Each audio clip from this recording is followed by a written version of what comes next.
একজন বিষয়ভিত্তিক শিক্ষকের বিপরীতে গণিত প্রায় 300-350 জন স্টুডেন্ট। শিখন শেখানো পদ্ধতি, টেক্সট বুক, মূল্যায়ন পুরোটাই প্রায় আমরা যেটা বলছি যে 180 ডিগ্রি কোণে ঘুরিয়ে দেওয়া হয়েছে, পুরো অপোজিট দিকে নিয়ে যাওয়া হয়েছে।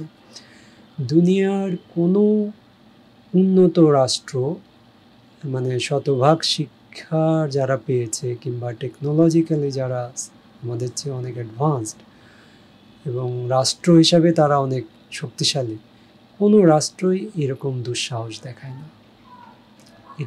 এটা শুনলে তারা আশ্চর্য হবে যে কীভাবে একটা সাধারণ ধারার কারিকুলাম এইভাবে শতভাগ ঘুরিয়ে দেওয়া যায়, শুধুমাত্র একটা জায়গায় না, সমস্ত জায়গায়। হ্যাঁ, এটা শিক্ষা দেওয়ার পদ্ধতি, টেক্সট বই তৈরি করা, এটার মূল্যায়ন ব্যবস্থা সাজানো পুরাটাই উল্টে দেওয়া হয়েছে। এইটা হয় না সাধারণ ধারার কারিকুলাম বলি, যে কোনো ধারার কারিকুলাম আসলে পরিমার্জন হয়। পরিমার্জন কেন হয় সেগুলো তারা বলছে যে এগুলো সবাই জানে যে সময়ের সাথে সাথে কিছু কিছু ধরুন যে 2-3 বছর পর পরে বিজ্ঞানের কিছু জিনিস জানা হয়ে যায়, ফলে ওখানে নতুন কিছু তথ্য যোগাতে হয়।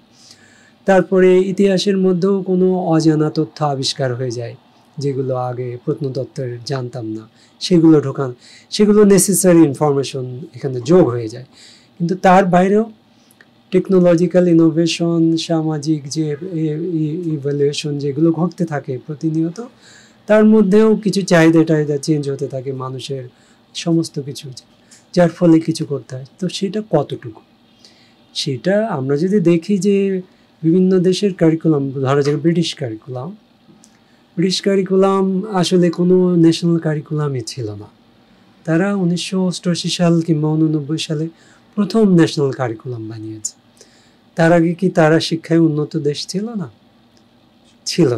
তাদের শিক্ষায় তো দুনিয়াতে প্রভাব বিস্তার করে আছে এখন পর্যন্ত, না? তো তাহলে তারা কিভাবে চলতো কারিকুলাম ছাড়া? তার মানে কারিকুলামটা আসলে মূল বিষয়টা না। কারিকুলাম করা হচ্ছে যখন ন্যাশনালি, তখন নেশনের একটা ভীষণ মিশন থাকে ওই পর্যায়ে যে, এবং গ্লোবালি কানেক্টেড হচ্ছে, ইন্টারনেটগুলো এসে যাচ্ছে, হ্যাঁ, যে কনসেপ্টগুলো যার ভিত্তিতে তখন আসলে ব্রিটিশ ন্যাশনাল কারিকুলামটা হলো, যে এখন আমাদের করতে হবে ন্যূনতম। এবং ওই কারিকুলামের মধ্যে রাজ্যগুলো অনেকখানি স্বাধীন, কারিকুলাম কিন্তু ডিকটেট করে দেয় না ওখানে যে তোমাকে এই বই পড়তে হবে, এই আমাদের মতো না। হ্যাঁ, ওখানে যে কোনো স্কুল কিংবা যে কোনো সিটি কর্পোরেশন তার মতো করে তার ইয়েটা সাজাতে পারে। তো আমাদের এখানে যেটা হলো যে 180 ডিগ্রি ঘুরিয়ে ফেলা হলো। আগে বাচ্চাদের শিক্ষকরা যেভাবে পড়াবে, এখন সেই পড়ানোর পদ্ধতিটাই আলাদা করে ফেলে। সেই পদ্ধতিটা কি?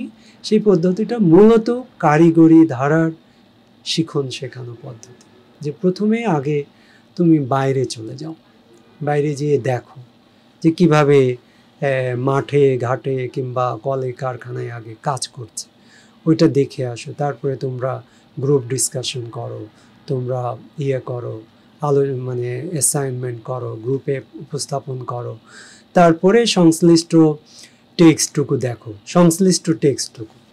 অন্যগুলো না, ওগুলো দেখো। তারপরে তোমার ওগুলোর ভিত্তিতে আমি ডেইলি তোমাকে একটা অ্যাসেসমেন্ট করতেছি। হ্যাঁ, এই কিন্তু আগের কোনটা ছিল? আগে ছিল যে তুমি আগে এই জিনিসটা কি সেটা তুমি আগে বোঝার চেষ্টা করো।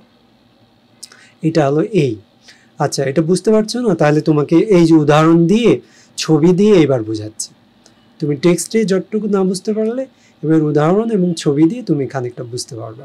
আচ্ছা খানিকটা বুঝেছি। এরপরে তাহলে চলো, এবার যদি বিজ্ঞান হয় তাহলে ল্যাবে গেলে তুমি এমন করে দেখো যেটা, তারপরে তুমি অন্য জায়গায় যাবা যে ওখানে প্র্যাকটিক্যালি তা আসলে তারা কিভাবে এই কাজগুলো করছে, এটার ইউজটা কোথায় কোথায় হচ্ছে, এইভাবে সাজানো ছিল। সেটা পুরা ঘুরিয়ে দেওয়া হয়েছে। এতটা সাহস আসলে দুঃসাহসের অধিক। মূল্যায়ন যেটা, কন্টিনিউয়াস ইভ্যালুয়েশন যেটা হবে প্রত্যেক দিন, সেটা হলো যে আমাদের জাতীয় শিক্ষানীতিতে বলা হয়েছিল যে 18 সালের মধ্যে ছাত্র শিক্ষক অনুপাত হবে 1:30। এখনও সরকারের হিসাবে এটা 1:60-এর কাছাকাছি, তার মানে ডাবল, কোথাও কোথাও 70-80 জন। এবং বিভিন্ন ডেটা বলছে একজন বিষয়ভিত্তিক শিক্ষকের বিপরীতে গণিত প্রায় 300-350 জন স্টুডেন্ট একজন শিক্ষকের এগেনস্টে, একজন সায়েন্স টিচারের এগেনস্টে।